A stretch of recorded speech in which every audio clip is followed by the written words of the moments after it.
In 1683, William Penn, recently arrived in Pennsylvania, wrote back to England giving a description of his new colony and town.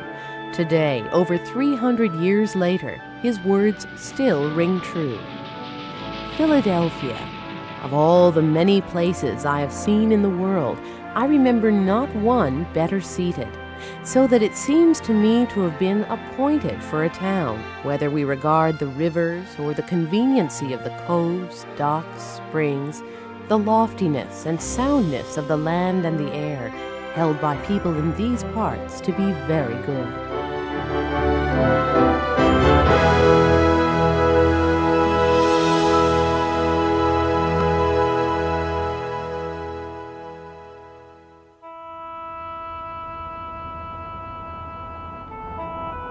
In that same letter to England, William Penn had attached a platform or map of his capital city, Philadelphia, his green country town.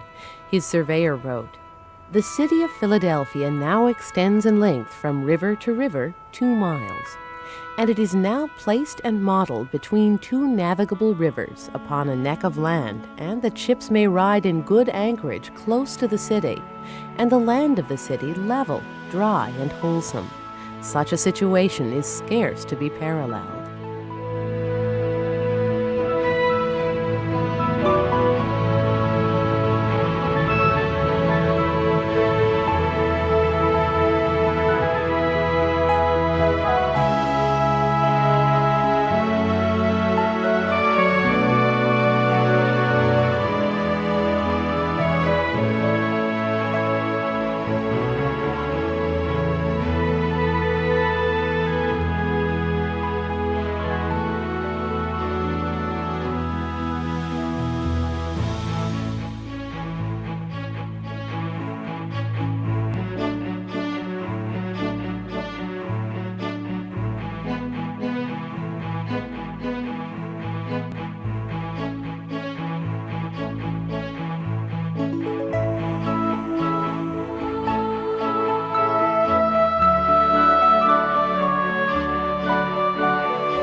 The years would do much to change the face of Penn's Philadelphia, but others would come to sing its praises.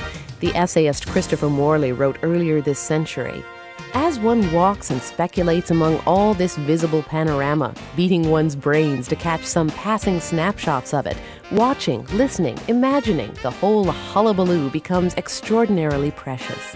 The great faulty hodgepodge of the city, its very pavements and house corners, becomes vividly dear.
In 1749, Benjamin Franklin, troubled by the lack of any means for the education of the colony's citizens, published his Proposals Relating to the Education of Youth in Pennsylvania. This led to the establishment of a small academy, an academy that would grow into the University of Pennsylvania.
Franklin planted the seed, and like many of his accomplishments, it bloomed, nourished by the people who followed him. Today, the Philadelphia area is a renowned center of learning. Franklin would be proud.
In the early winter of 1777, a ragged army of men led by George Washington made their winter encampment at Valley Forge.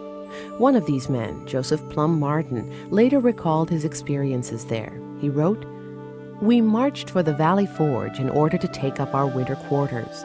We were now in a truly forlorn condition, no clothing, no provisions, and as disheartened as need be.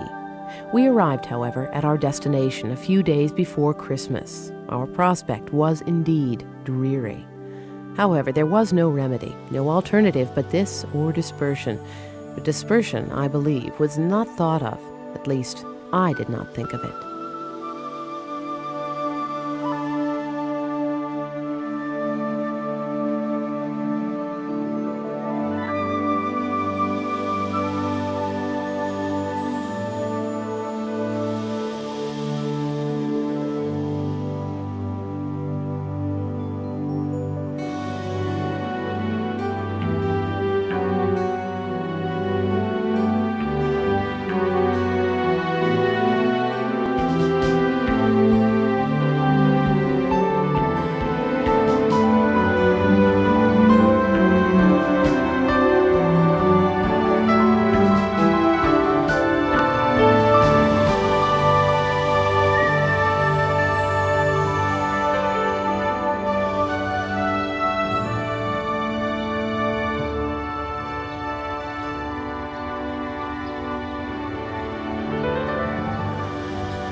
Many people were attracted to William Penn's colony, a colony that promised prosperity as well as freedom. And though he initially appealed to his fellow Quakers in England, many of his tracts and advertisements were translated into Dutch, German, and French.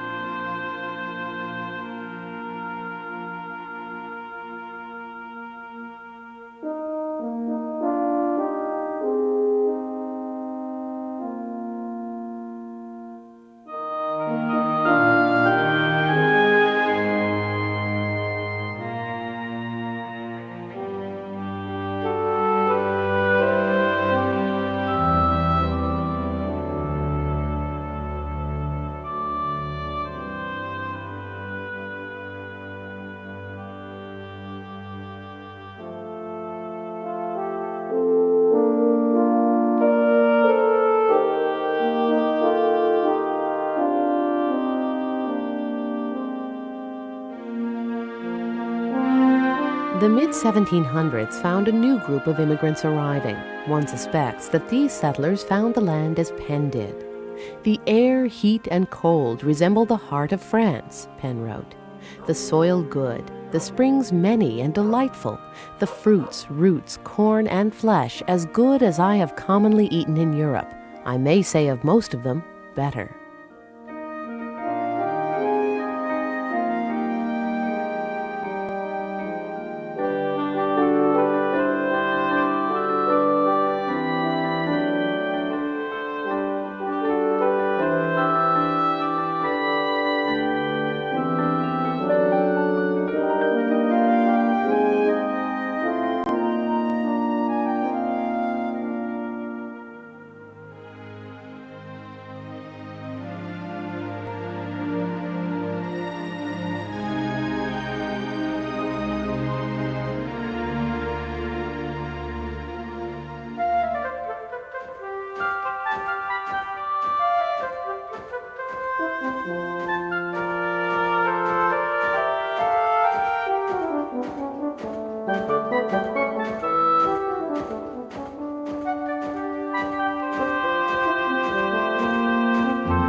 Penn had hoped that his colony would support the work and lives of ordinary people.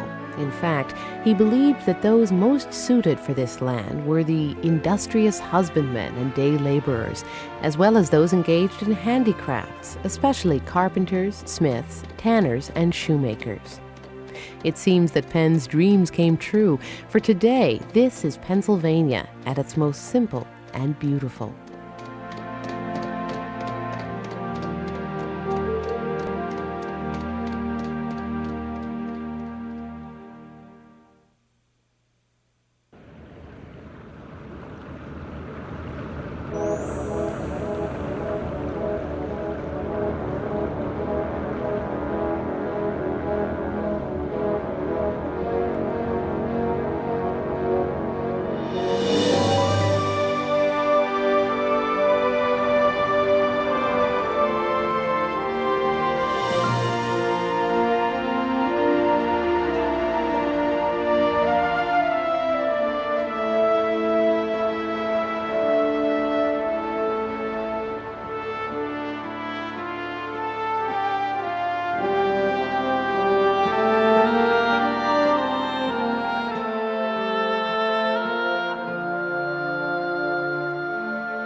Jedediah Morse, writing in his geography of 1789, found the city of Wilmington to be in quite an admirable position. Wilmington is situated 1.5 miles west of Delaware River on Christiana Creek, 28 miles southward from Philadelphia.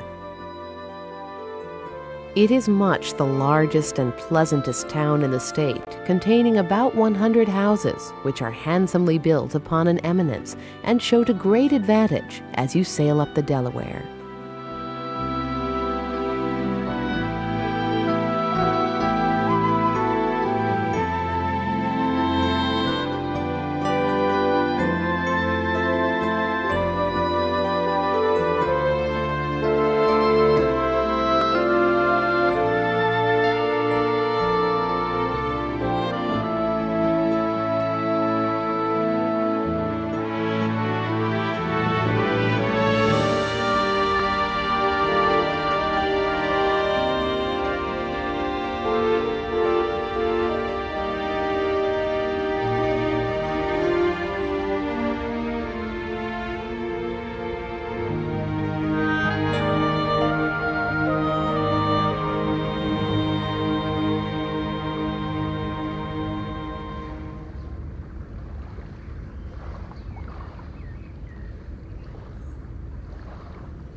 Walt Whitman, poet and resident of Camden, often wrote of the joys and peace that New Jersey's coast had to offer. He writes, "The attractions, fascinations there are in sea and shore, how one dwells on their simplicity, even vacuity. What is it in us, aroused by those indirections and directions, that spread of waves and gray-white beach, salt, monotonous, senseless, grim, yet so delicate-looking, so spiritual. Strikingly emotional, impalpable depths, subtler than all the poems, paintings, and music I have ever read, seen, heard. Yet, let me be fair, perhaps it is because I have read those poems and heard that music.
To many people, the hot, stifling days of summer mean fun and sun at the New Jersey shore. But to the lone fisherman on a September morning, the words of essayist Christopher Morley may strike a truer note. The sands are lonely in the fall. On those broad New Jersey beaches, where the rollers sprawl inward in ridges of crumbling snow, the ocean looks almost wistfully for its former playmates. The children are gone. The small brown legs, the toy shovels, and the red tin pails.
As you travel north up the coast of New Jersey, the stately Victorian homes of Cape May give way to the excitement of Wildwood's amusements, which in turn merge with quieter seaside communities such as Avalon, Stone Harbor, and Strathmere. Then, the coast seems to build up to a crescendo as it approaches the perennial playground that is Atlantic City.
There's a diverse landscape between the New Jersey coast and the inland urban areas. The land rises from the wetlands and marshes of the coast to the fertile fields and farms of the Garden State.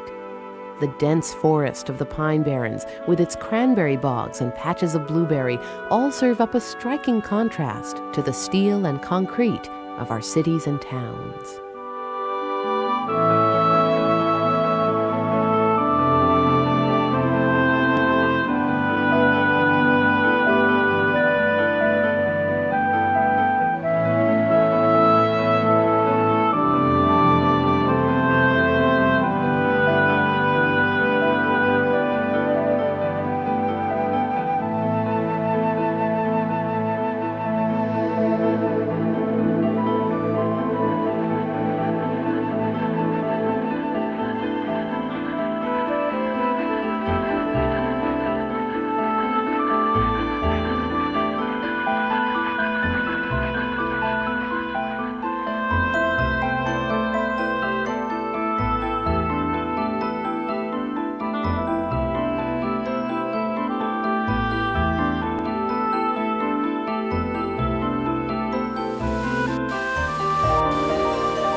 In 1684, as William Penn prepared to leave his colony for England, he reserved a special prayer in his farewell address for his new city, his holy experiment.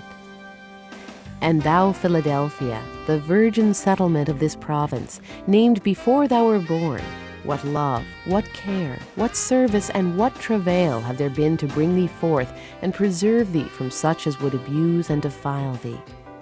Oh, that thou may be kept from the evil that would overwhelm thee, that faithful to the God of thy mercies in the life of righteousness, thou may be preserved to the end.